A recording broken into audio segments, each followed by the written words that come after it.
This NASCAR Phoenix 2024 weekend betting recap edition of the NASCAR Gambling Podcast here on the Sports Gambling Podcast Network is brought to you by Kutt. Kutt is a peer-to-peer social betting platform that's U.S.-based and available in 40 states. Head to kutt.com, that's Kutt.com, and use promo code SGPN for a 10% deposit bonus.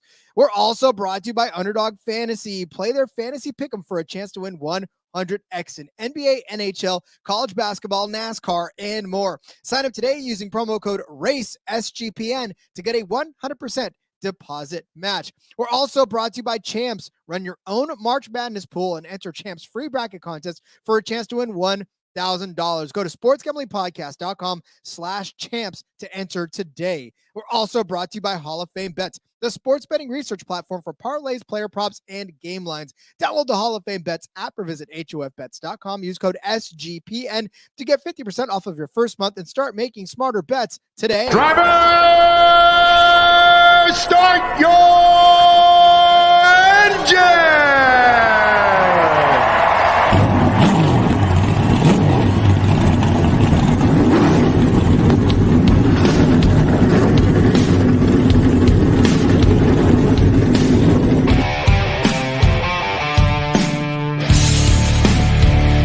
Strap in and pull those belts up tight as the Sports Gambling Podcast Network presents the NASCAR Gambling Podcast. I'll wreck my mom to win a championship. I'll wreck your mom to win a championship. With all the news and the best bets for your NASCAR weekend. It refrains me from not beating the out of you right now because you ask me stupid questions. But since I'm on probation, I suppose that's improper to say as well. If you could talk about racing things, we could talk about racing things. Now, here are your hosts, Rod Villagomez and Cody Zeeb.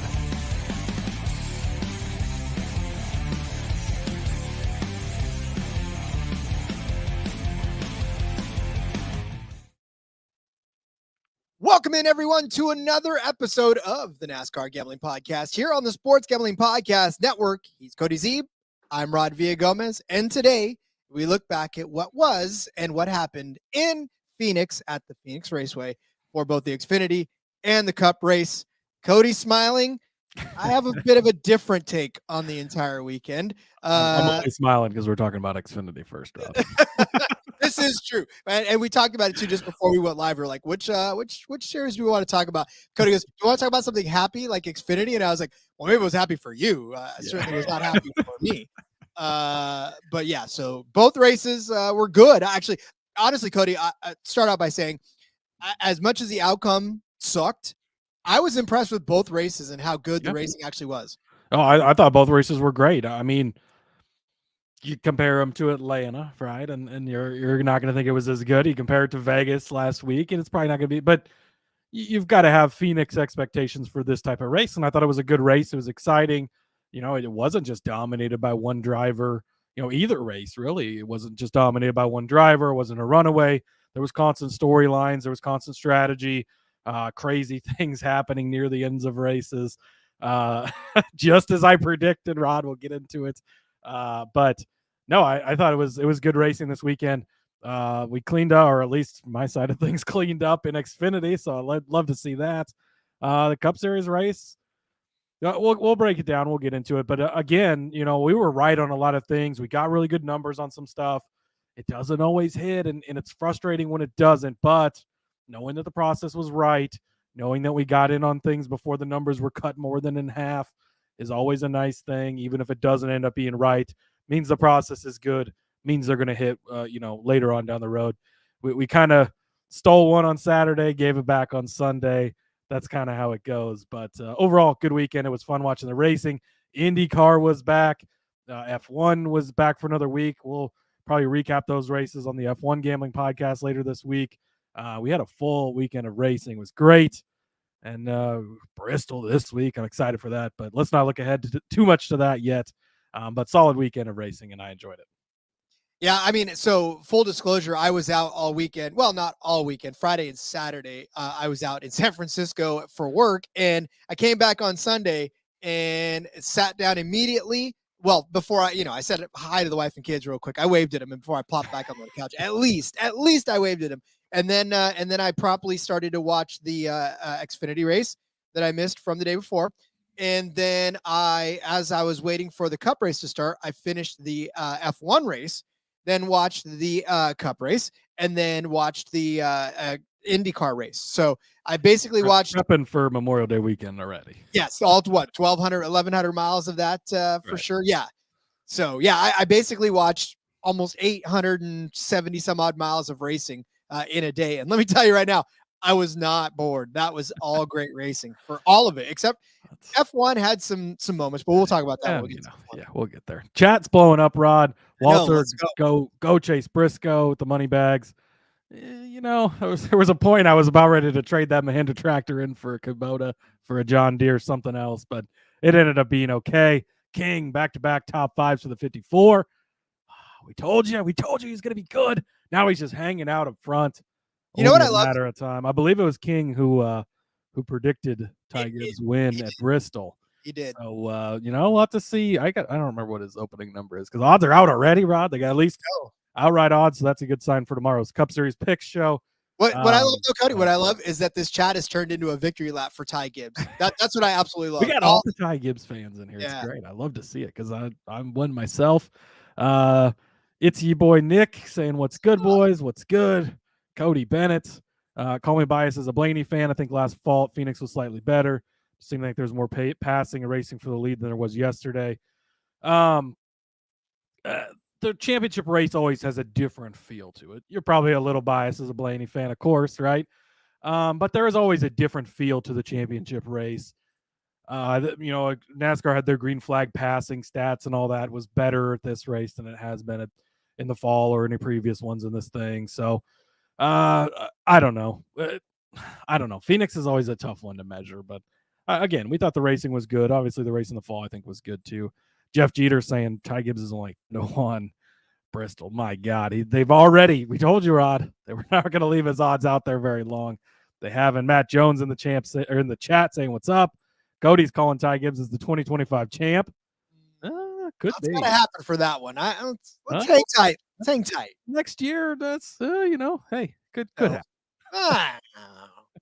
14-1, Jeff says. See, that's something I could look at. We'll maybe get that one in early because it'll probably move pretty quick. Talk about that as well. So much to talk about though when we talk about Phoenix. So let's just say hello to David Maddox about saying Blaney was top 5 so damn close. Oh man. What a sweat that was, right? He passed him literally coming out of turn 4, barely got him by a couple inches. JDK also missed his. Hard to keep his pants up today with all these pockets full of cash. Love to hear it. And Matt Jones saying he thought the racing was pretty good as well. So, yeah, agree with you. What do you think, Rod? Should we get into breaking down the races?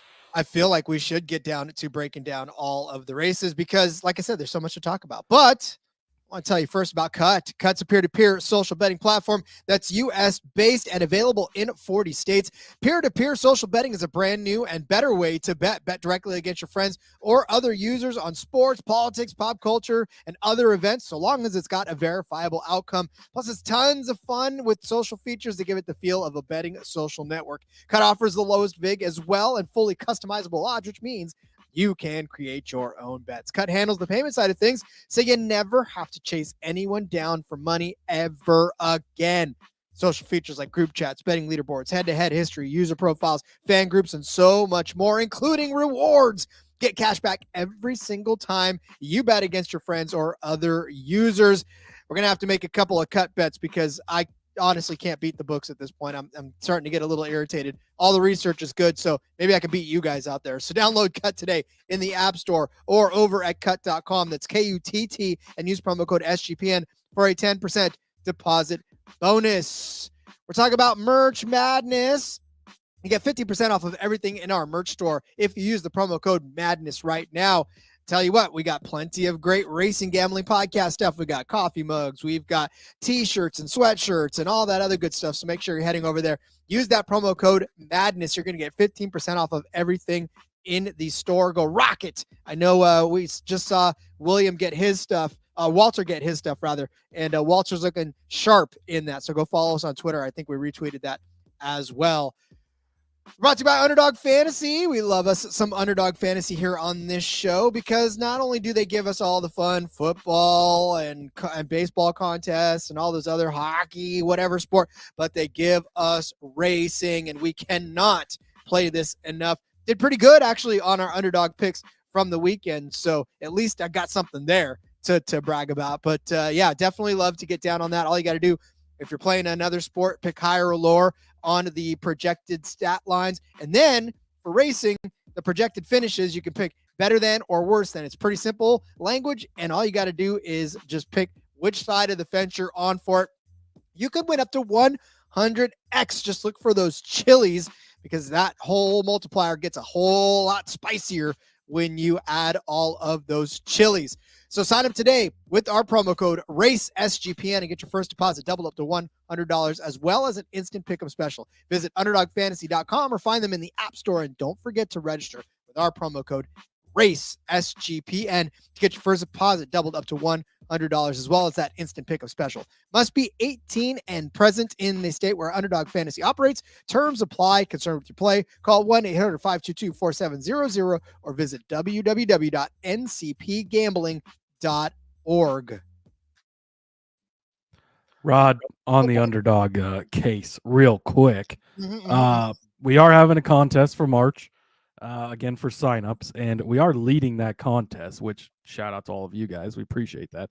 But we need your help. We need more signups. We need to keep beating the other shows. Old Fashioned Football, I see in the chat here.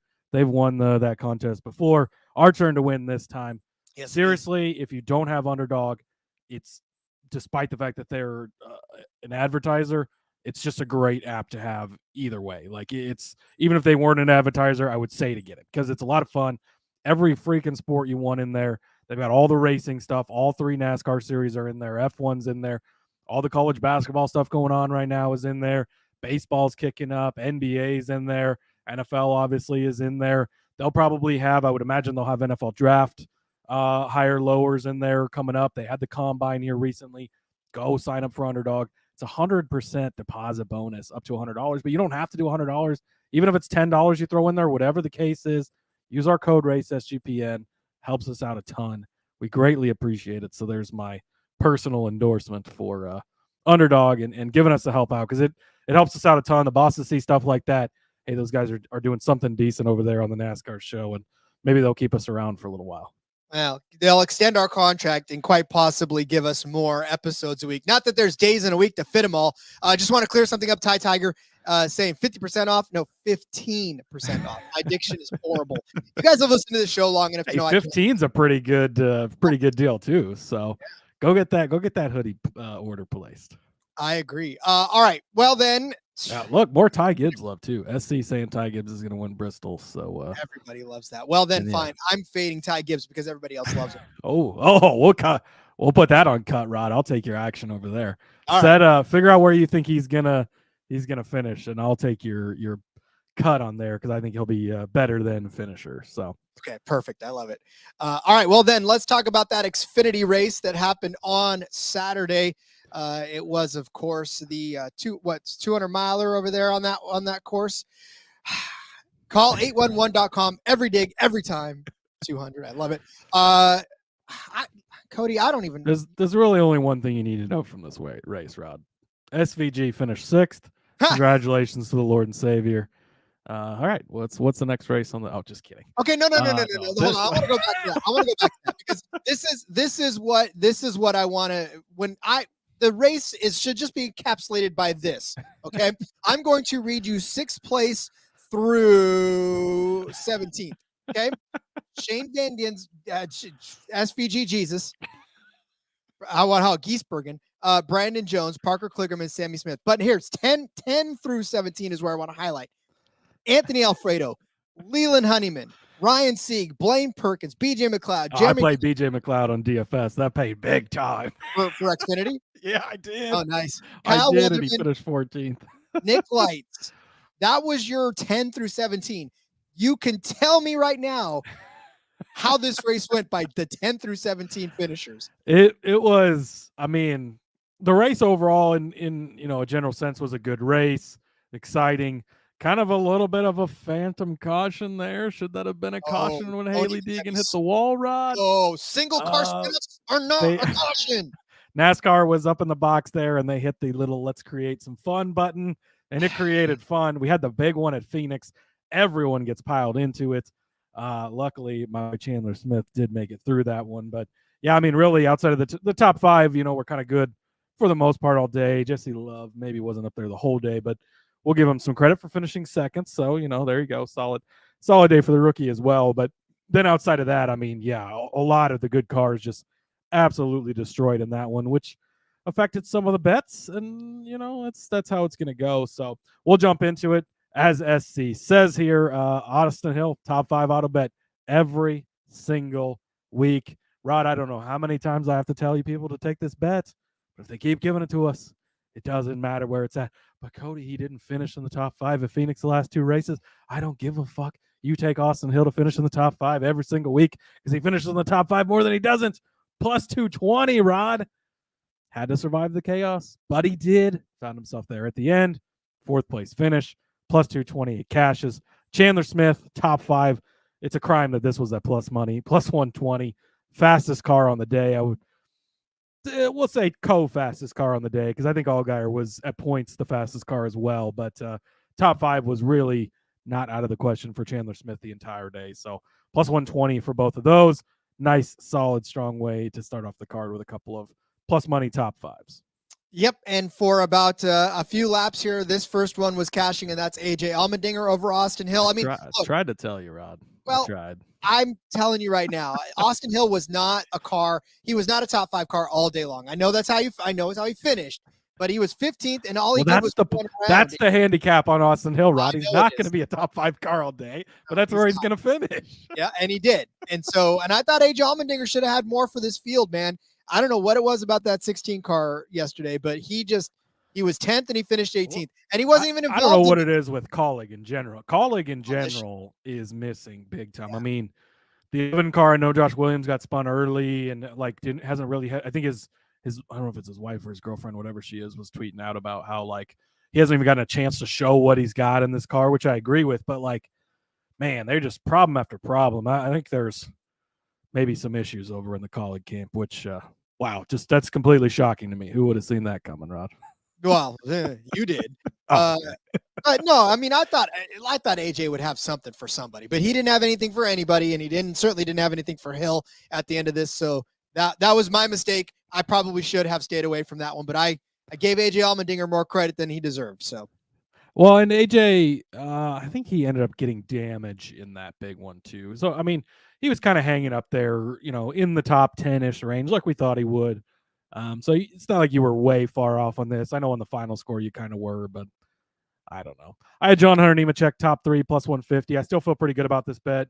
He was a fast car. He was up there throughout the day.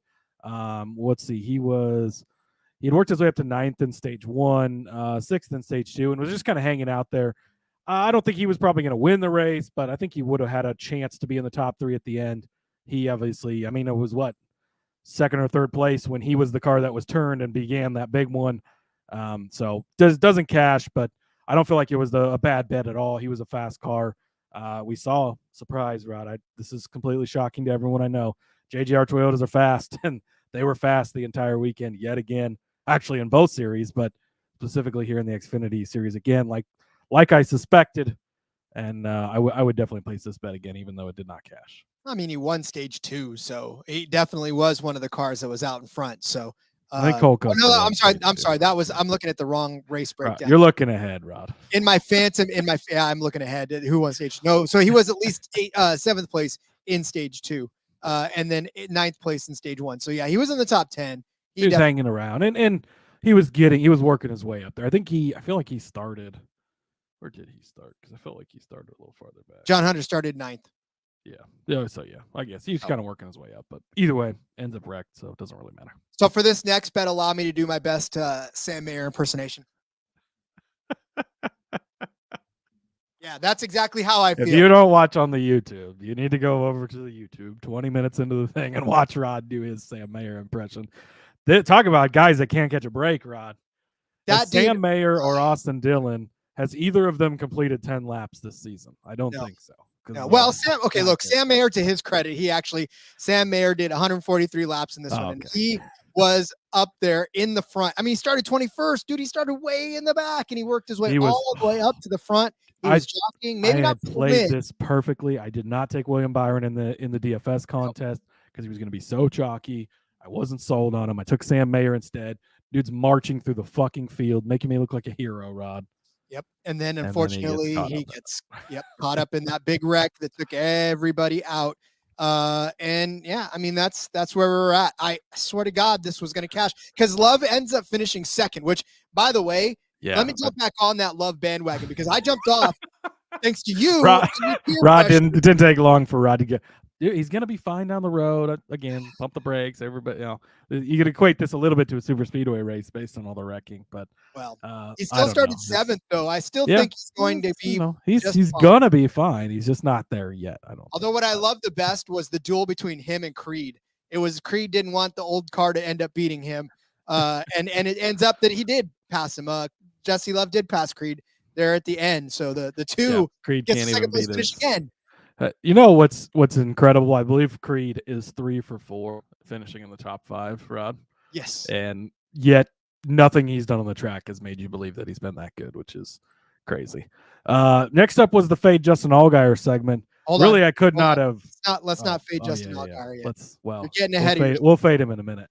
We're going to fade him in a minute, but now I will not let you besmirch the name of Justin Allgaier without first telling you about our free March Madness contest brought to you by Champs. They're hosting that free March Madness bracket contest. You got a chance to win $1,000 plus. If you host your own March Madness pool on Champs, you're going to get an extra free entry into that bracket contest. Tiebreakers are determined by who enters first, so make sure to register now so you don't miss out. Head to sportsgamblingpodcast.com/champs. That's sportsgamblingpodcast.com/champs. Win bigger by betting smarter this NBA season with Hall of Fame Bets, the sports betting analytics platform for parlays, player props, and game lines. Research every NBA and soccer bet with historical stats and data. Enter any parlay idea into Hall of Fame Bets' revolutionary parlay optimizer tool to get hit rates broken down by leg, as well as an expected probability for the entire parlay. Sort all players by hit rate for any bet to learn which players are hot and which picks have value. Stop betting in the dark. Join over 30,000 users researching with Hall of Fame Bets to craft more intelligent, data-driven parlays. Download the Hall of Fame Bets app or visit hofbets.com and use code SGPN to get 50% off of your first month today. Start researching, start winning with Hall of Fame Bets. All right. Now we'll get you may proceed. Old-fashioned football says never faded Justin. Well, not the case here because I told you, Rod, I need to go back and see exactly what I said, but it was something to the effect of, look, he's probably going to be fairly good here, but the dude can't catch a break. Something always happens. Well, Rod, Justin Allgaier, pretty damn good here. What was it, 7 laps to go, leading the race, running away with it, and then Kyle Larson at Pocono a couple years ago, tire goes flat, spins out, destroys the car into the wall, costs him his day. So fading him worked out fairly decent. I did have John Hunter Nemechek over him. Obviously, that doesn't cash because John Hunter crashed earlier in the day. But had Chandler Smith over Justin Allgaier. Smith was likely going to finish second to Allgaier, would not have cashed. But look, you have to take these bets when they come because when you luck out and catch a break like that, you turn around the next day and the guy who owns the car spins out and costs his team the win, and it costs you the 18-1 ticket, which although sucks. But either way, fading Justin Allgaier was the right call, not because he was going to be bad, Rod, because he can't seem to avoid. I mean, like, again, don't stand next to Justin Allgaier. A piano will fall out of the sky, hit you in the head. It's just ridiculous. He's a good driver. He's going to get his wins. He's going to have, but man, just can't seem to catch a break. SC also saying Jesse Love is already better than Creed. It's a pretty fucking low bar, but yeah, probably it looks that way. I'm telling you, look, and Creed didn't belong up there either, though. Creed was there all day long. Creed is my. I'm glad I was really big on Chandler Smith coming into the season because that's looking pretty good. But I was very big on Sheldon Creed too, getting into that Gibbs car, and he's looked like a fucking William Byron trash bag so far. So yeah. Even though the finishes have been there, he's definitely benefited from a lot of luck. And listen, so just so you know, right? Obviously, I left Allgaier off of my betting card altogether this week, so I faded him without completely fading him.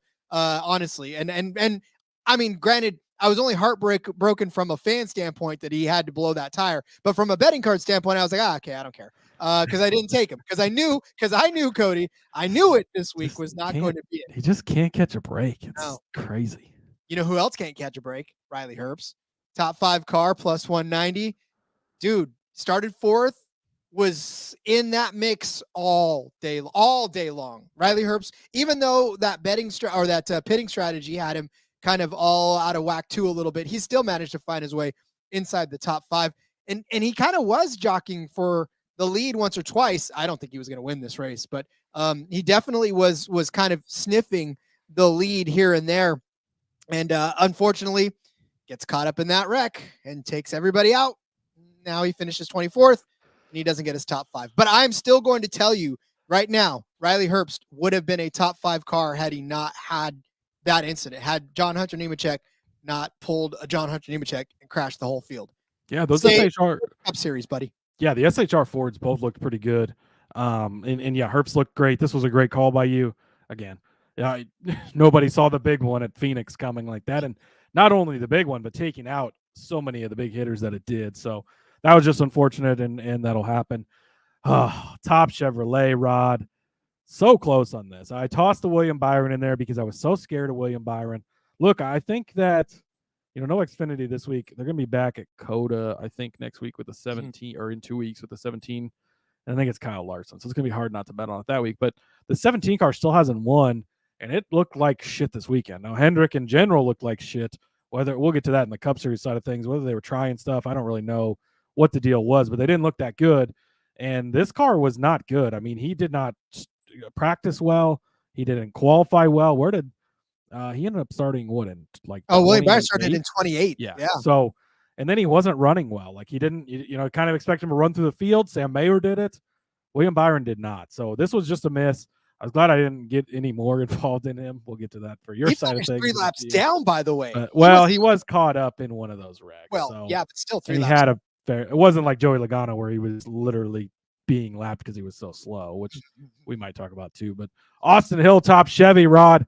This is the play every fucking week because it didn't cash. I get it, right? Because Jesse Love cucked us on this one, which was unfortunate. But Austin Hill was the second best Chevy in 4th place. Again, if you're getting this at decent numbers like this, we cashed it last week at Vegas. We got close to cashing it this week.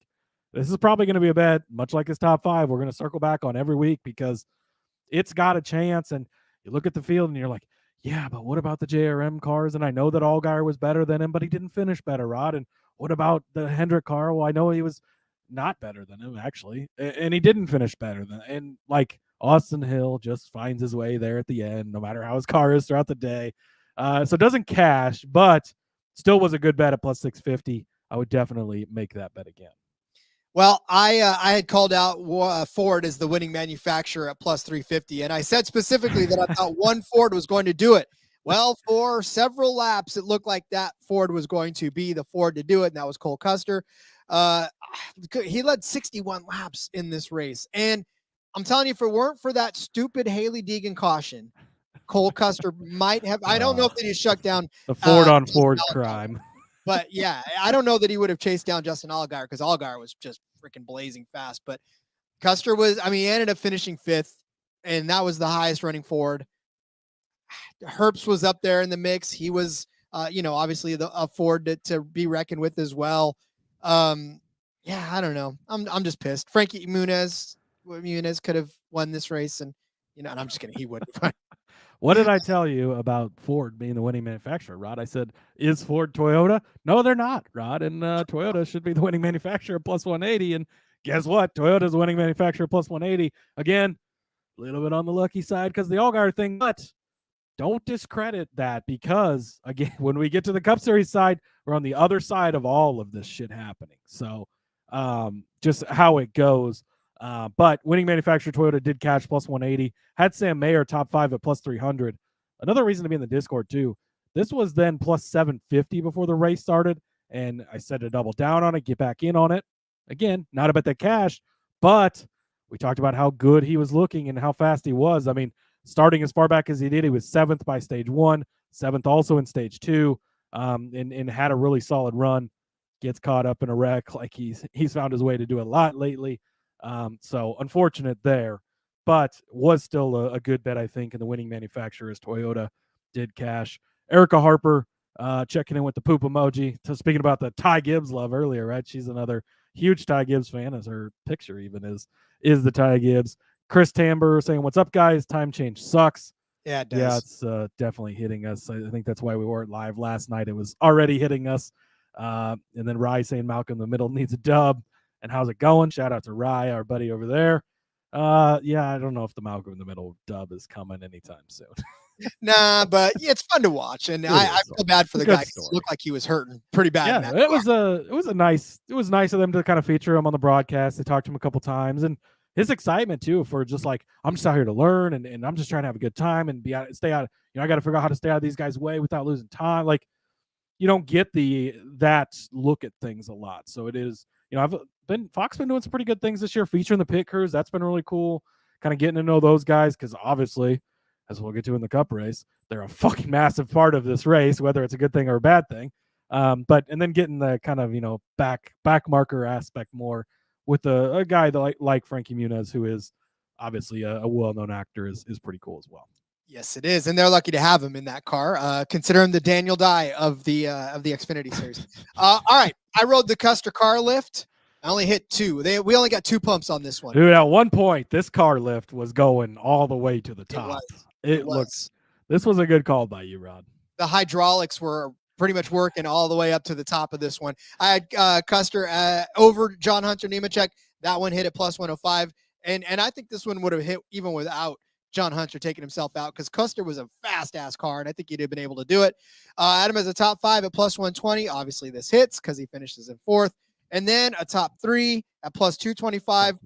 One freaking spot away from that one hitting. I'm a little bit ticked off. Or 2 spots away from that one hitting. I'm a little bit ticked off of that one. To win at plus 900 with that Caesars boost, he was a fast car. And I think what it was when he jumped out and got the pole, right? And he led all those laps in stage 1.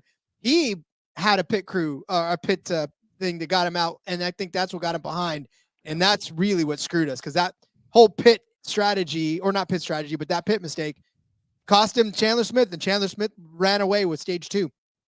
Yeah, well, and then Chandler Smith got screwed by it later, getting stuck back there. Then all guy runs away. Obviously, ends up working out for him, but Pickers again massively affecting the race. We'll talk about that more on the Cup Series side of things. But outrights, I had Eric Almirola 14-1. This ended up being not too bad of a play for a little while. Eric ended up. Where did Eric finish?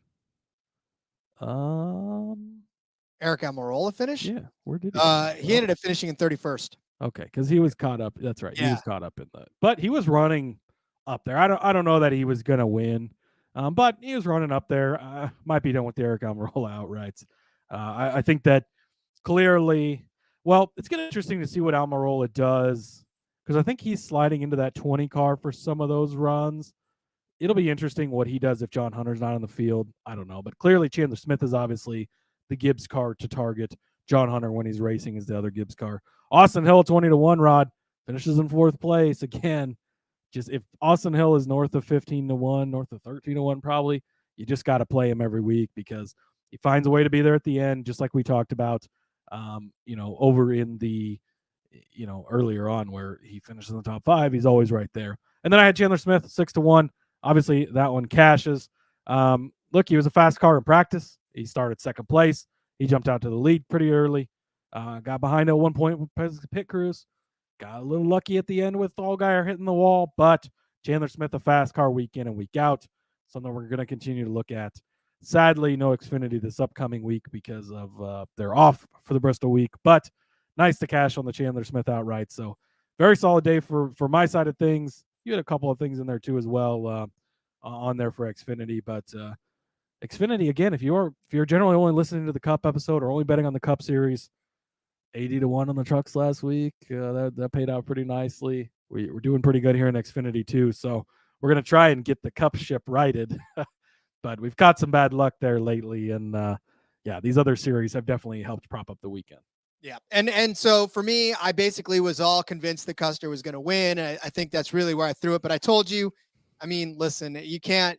At 3-1, you were a little irresponsible if you didn't try to take a shot at this, because if he did come out and freaking wipe the field with everybody, you'd have been mad at yourself for not having the ticket. But as it were, I mean, again, we talk about these outrights. It's you play them how you want, you sprinkle the units how you want, and just divide up what you're going to do and figure out what's gonna benefit you in the end. So obviously, if you took Cody's Chandler Smith, which I think I backed up too, because you got to the dock first, and I told you that I was ticked off because you had Chandler Smith already in there.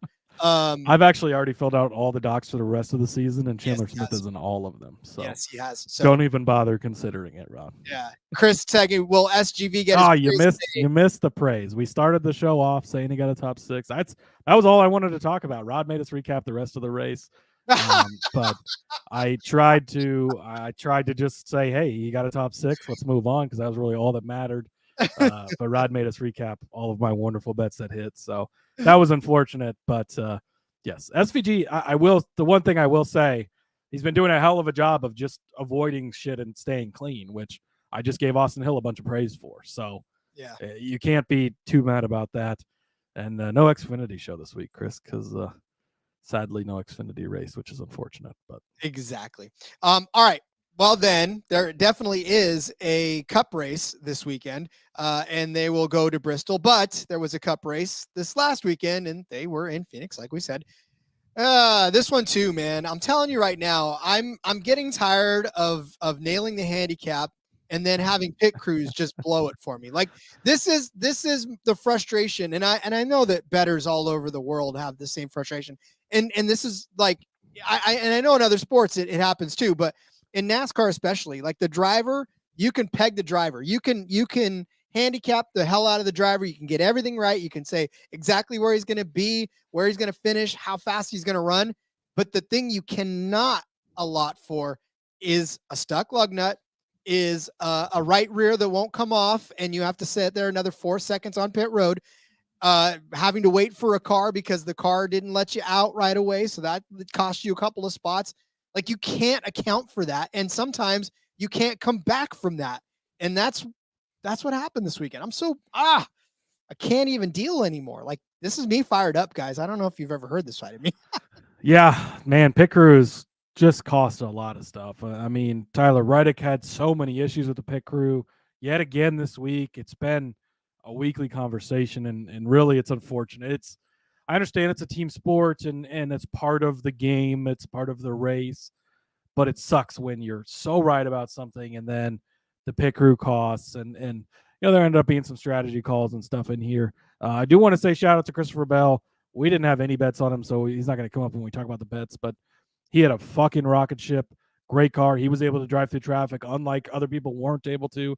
I was all over Reddick, and he seemed to be the fastest car most of the day, but once he got stuck in traffic, he could not do anything with it. So shout out to Christopher Bell for getting it done. Short, flat guy that I've always bet on in the past. Overlooked him a little bit this week, which was unfortunate based on his odds. I don't know. I didn't like where he was, but obviously that didn't matter.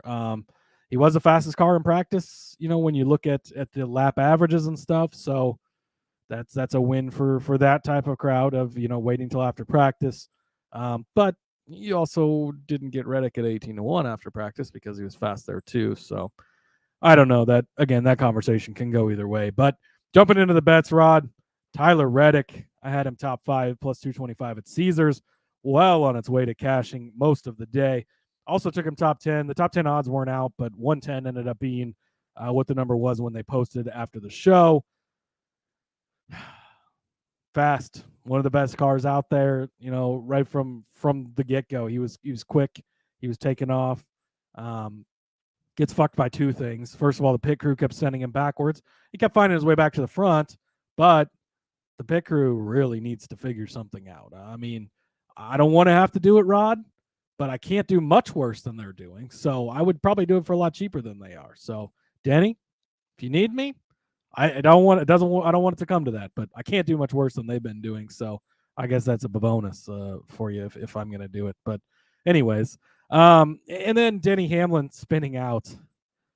He screwed his own team over there. I know his teammate wins the race, but the team he owns, like Tyler Reddick, well on his way to winning that race. at that point, Bell had gotten screwed by, was it a super slow pit stop? Wasn't like really, really slow pit stop. He was like 20 spots back, mired in traffic. If that race continued, there was going to be another set of stops, but I don't think that anyone was going to catch Reddick. I don't think Bell would have ended up, if we kept Green there, Bell wouldn't have got through the field and got around Tyler Reddick. So, man, it sucks because these didn't cash, but again, they were the right call early in the week. Man, it sucks so much when things like this are right. He's a fast car. You see it coming. My win total now 2 weeks in a row is taking a hit because he should have won these last 2 weeks and didn't, but that's all right. Maybe it's next week at Bristol. Maybe. JDK saying plus 1,000, 10-1 after practice. Was he 10-1 after practice? I thought he was more like 8-1, 9-1, but either way, that's not 18-1. So nope. Rye, talk about hashtag Zeeb for Jackman. Hey, let's start that hashtag. I'll go for that one. Again, don't want to do it, but stop fucking up 45 pit crew. Jeez, you're killing me. All right, my first bet was William Byron over Denny Hamlin, and from the drop of the green flag, this was not looking good already. Denny Hamlin came out, qualified on the pole. I was like, where the hell did all this speed come from? Denny Hamlin led 68 laps. William Byron started 5th, kind of a promising start to the day. Did nothing all day. So Hendrick had to have been testing for the championship race, right, Rod? Well, whatever they tested, they need to throw that out the window. Yeah, but you got to hope, if you're a fan of Hendrick, that they were trying some shit, because they looked really bad throughout the day. I mean, Larson was Larson even in the race? He started 17th and finished 14th. Speaking of not in the race, I saw a picture after the race that had been posted like before the race of some paint schemes or whatever. I guess I hadn't looked through all of them. I didn't realize Harrison Burton was in a black car, and I don't remember ever seeing him on the broadcast. So I guess he was in a black car this weekend, and I never noticed. More Ty Gibbs love coming in from Tri-Oval Life. Dude, we're all lots of Ty Gibbs love. I hate that he's going to be such a popular pick all the time now, because we were on the Ty Gibbs bandwagon well before it was cool. But all right, we're trendsetters. That's the way it works. Anyways. That's the way it happens. So no, but I had Byron over Hamlin. What are you talking about? Bell? I don't remember talking about Bell outright, but whatever. Anyways, well, he had 10-1. Yeah, that was good. Yeah. That was good. Yeah, for the people that had that, and we had some people hitting it live in the Discord as well too. Another good reason to get in the Discord, because I think quite a few people ended up grabbing some live tickets on Bell over there. And Croft told us. Well, what did Ann tell us? I'm pretty sure it told about Ty Gibbs, but we also told you as well. Yes. Anyways, Byron over Hamlin did not cash. Next bet. Yes. The Fade Hamlin thing did look a little bit nervous, obviously, after he starts on the pole, but ends up not looking that good during the race. Has the lone spin, recovered for 11th, but Ryan Blaney did beat him. Ryan Blaney just good at Phoenix. He continues to get it done. Ends up with a 5th place finish. Fought his way through there at the end, but ends up beating Denny Hamlin. So I'll take it at minus 120. Indeed. I had Logano. Also, well, just since my next bet was Blaney top 5. Okay. We might as well talk about that, Rod. Yep. So I had Blaney top 5, which, talk about a sweat. He made us really sweat that all the way to the end.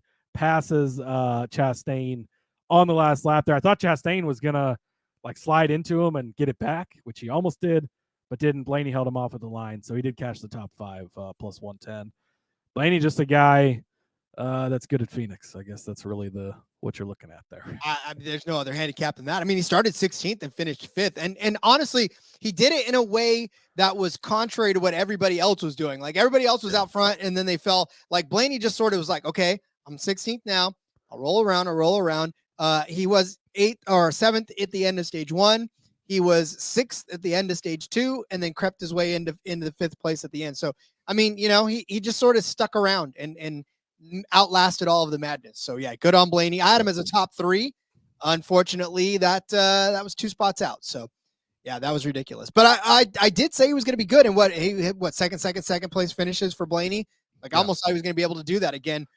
Yeah, another 4 or what is he?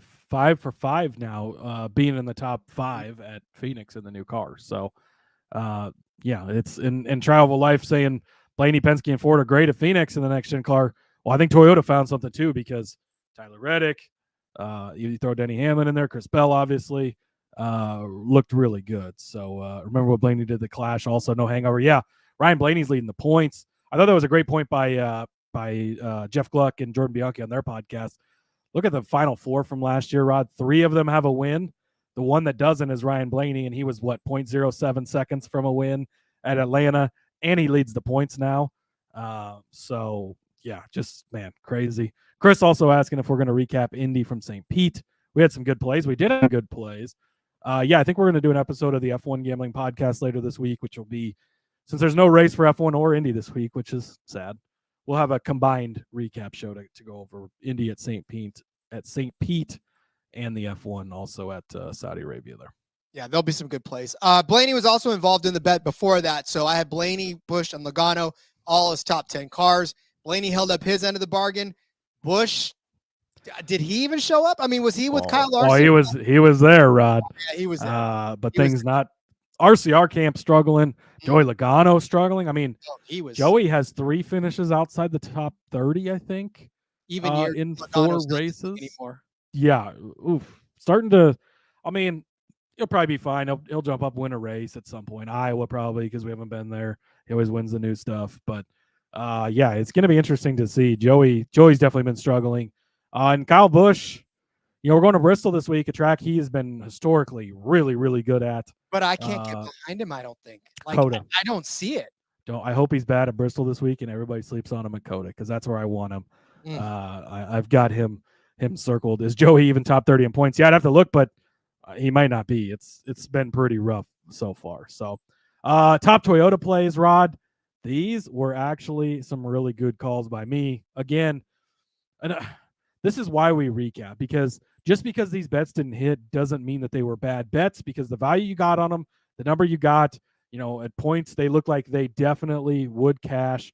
And they were good numbers. I had both Ty Gibbs and Tyler Reddick. Gibbs was plus 550. Reddick was plus 650. Both of these guys extremely fast throughout the day. Obviously, we talked about Reddick already. He should have probably won the race, had a chance to for sure.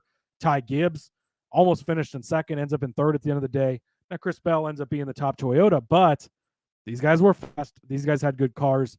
Again, taking that group and shrinking it down, and really the legacy cars looked okay in practice and looked good in qualifying. They didn't run as good in the race.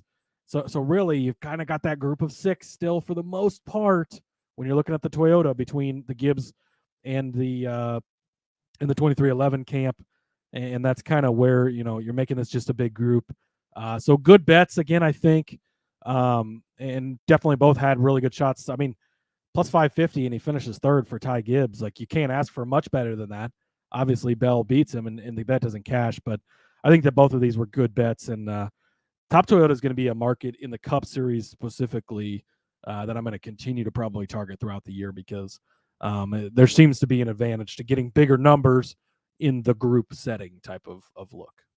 Yeah, that's the thing too with Gibbs. He's so close to being that. And Reddick 6.5 to 1, and he was almost going to win the race. I mean, that's to me, you're right. That was totally mispriced for sure. And Croft talking about Ty Gibbs, only full-time. I believe AM too is Erica. I think that's her name when she switches over to YouTube. She was checking in from the X, but switched over to the YouTube, and she's got the different. She's trying to fake us out with the different name. Trying to head fake. Yeah, Ty Gibbs again. He's been impressive. So we'll continue to talk about him probably every week. So. Indeed. All right, listen. So my next bet, I'm telling you right now, I was excited about, just to see, right, Carson Hocevar in that Spire team. I said he would perform better than his teammate for sure. I had him winning Group F over there at Superbook. That included his teammate, Corey LaJoie. And then it also tossed in John Hunter Nemechek and Austin Cindric. Carson Hocevar finishes 15th in this race. Started 10th, finished 15th. I mean, look, the starting position alone is impressive. The finishing position, the fact that he outlasted. Rookie of the year, Rod. Rookie of the year. Carson Hocevar is saying hell fucking low. Pay attention to me, because holy shit, he has looked really good, especially not only has he looked good, but he's looked good in the 77 car that's been an absolute dumpster fire of a car for so many years. We know that there's been, the influx, obviously, of money over there at Spire, but wow, Hocevar has shown up. So yeah, this bet hit for you, didn't it?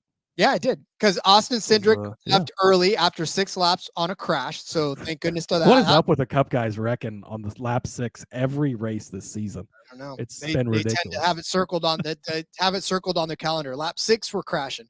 But Corey LaJoie crashed out at lap 204. And so that would made it easy for us to catch that. John Nemechek was the only one that was sort of not, I mean, he was left, but he finished 25th, and there was no way that he was coming close to beating. And look, from a Toyota standpoint, you've got to be a little bit worried if you're a Legacy Motor Club, because even Eric Jones, he sniffed a little bit of something good, but he ended get up caught getting, up.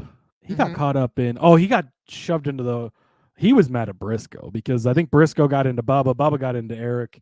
His result wasn't indicative of his run because he was actually running decent before he got shoved into. Started the wall. fourth. He started fourth, and he was running around. So Eric Jones finished the end of stage 1 in 4th place, and then didn't finish the end of stage 2 in the top 10. But again, I mean, but still, John Hunter Nemechek still got to get a little bit used to it. But Carson Hocevar, like you said, is starting to turn some heads, and he definitely won this group handily at plus 270.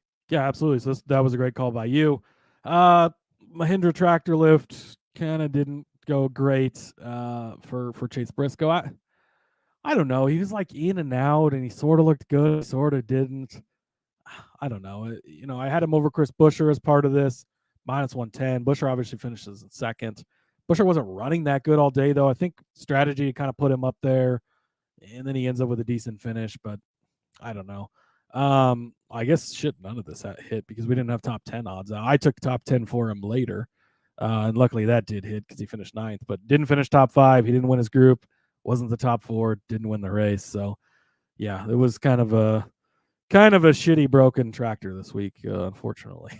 Well, no, the lift was broken. Like the lift couldn't bear the weight of the tractor. Lift the tractor, I guess. I don't know. That was it. I have to rethink the tractor lift. Maybe not a good idea. You had a car jack, and it was supposed to be a tractor lift. So you're bad on that one. All right. Well, my bad on the fact that I underestimated Toyota. I had the number of Toyotas in this race.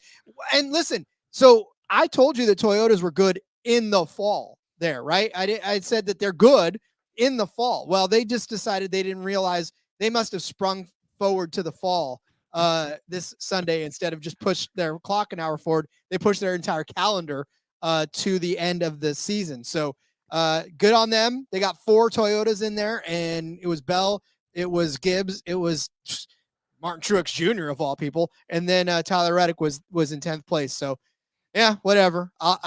I would still take this bet again in the spring. I guess Chevy was the bet to take here because only one Chevy in the top 10. Again, very surprising. Makes you wonder, was it maybe more than just Hendrick struggling here? I don't know. I wish I would have seen the number for Chevys in the top 10 because that under probably would have been a lot more. That way, and that was probably like 4.5, I would guess. I mean, because obviously a lot of Chevys, they're usually the favorites in these types of groups. So if that number was out there, it was probably a 4.5, a 5.5, maybe even. So it would have been real easy to get that. I should have taken that. And then the average speed of this race, over 104.5. We were a mile an hour away from hitting this. Well, a mile 0.1. Yeah, the average speed of this race, 103.568. And I'll tell you exactly why.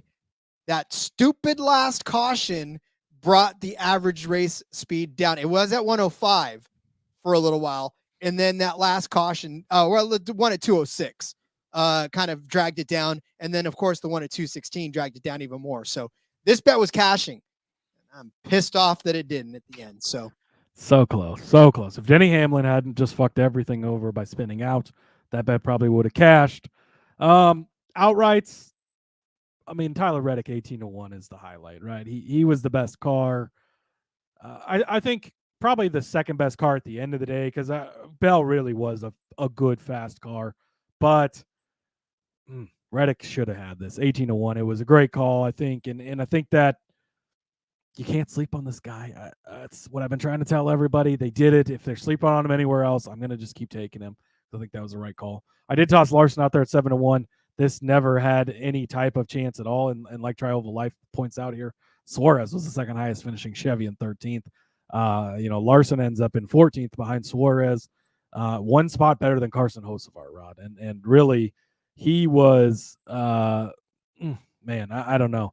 He was just really bad. At 7-1 felt like a good number.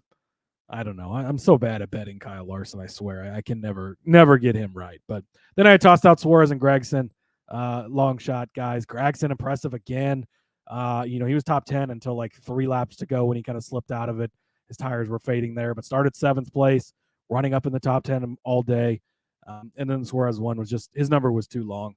Brian does say Bell was the best car and wasn't close. Not early in the race, though. I mean, Tyler Reddick was the fastest car for a while. And again, I think if Reddick didn't get mired in the traffic, once they got mired in traffic, Bell definitely had a better car. But if Reddick would have been out front and Bell would have got to second, I don't know that Bell could have run Reddick down. Maybe he could have, but Reddick had a very fast car. So I don't know. I'm still just frustrated about his pit crew sucking multiple times, putting him continually behind the 8 ball, and then his car owner spinning out all by himself and really costing everything. I tell you, on that Bell point, he had 108 green flag passes in this race. He passed 100. Oh, he had to work for it because his pit crew as well. I mean, they had a big issue on I don't think it was the front tire changer had a huge issue held up. I mean, cost him like 15 spots on one stop. And like Brian said here, he admittedly had difficulty passing early, but really, I mean, he was the guy that could pass in traffic. Passing in traffic wasn't an easy thing, but Bell made it look easy and really fought through there that last run and killed everyone, and well-deserved win by him for sure. Yeah, again, and he definitely worked for it. 84 quality passes in there too, just in case you guys were wondering. So it's weird. My box is empty. I didn't pick any winners, or they just didn't show up to the track. I don't know. Now I had William Byron at 8-1 and Joey Logano at 14-1.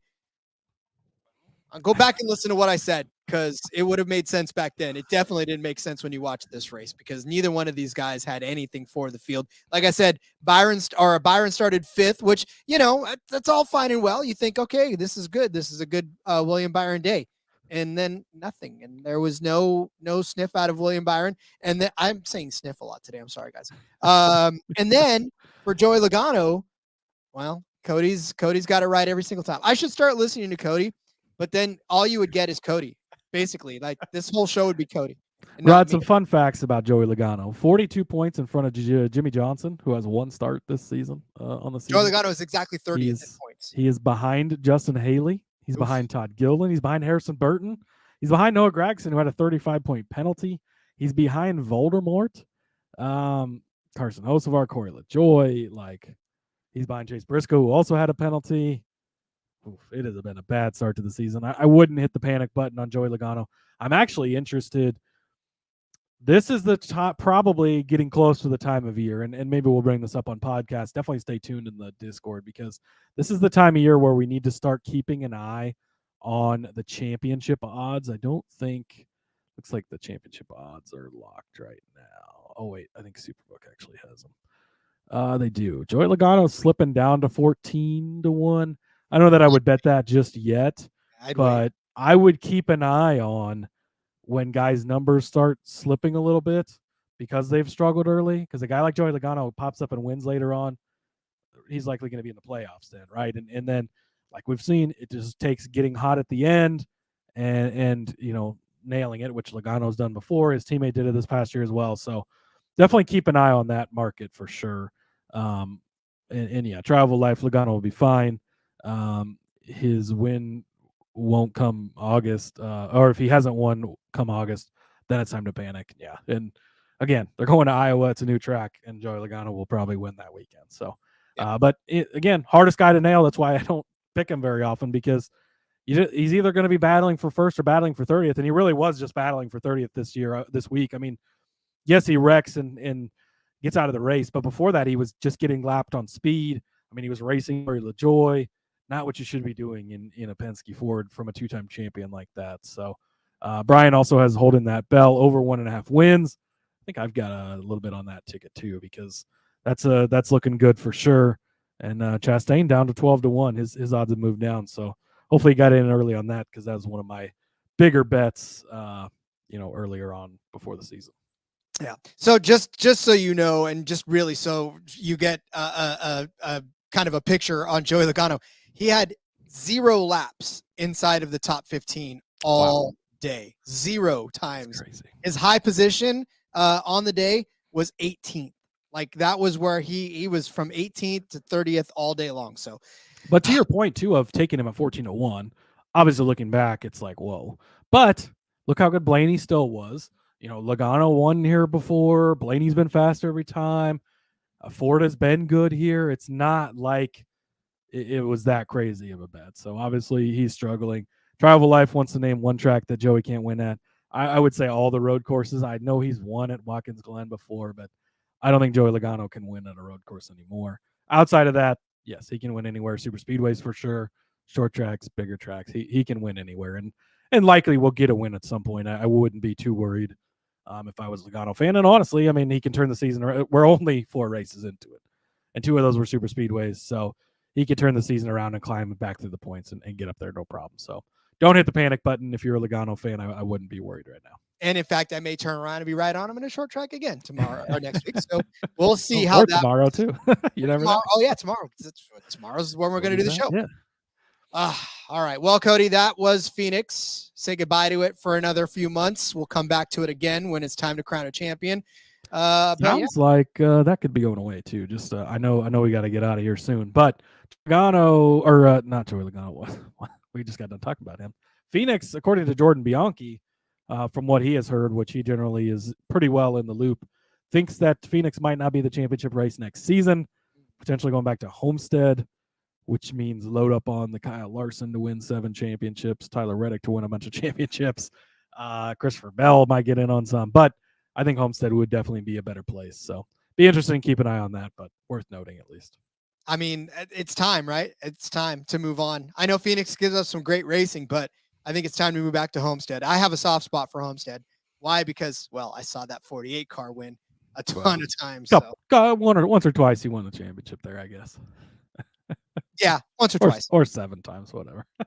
All right. Well, then, like I said, that's Phoenix for you guys. Thanks for hanging out with us. We'll put this away, and then we'll come back tomorrow with some short track. With another track configuration in another week. Yep. That's 5. Then we got road course racing next week, Rod. 6. This is a great. I'm telling you right now. We talked about it when we were talking about it earlier in the season about how great this is. Watching it play out could not have been any better than what I imagined. And we've had no repeat winners, even back to the Clash. We've had all different winners for all of them.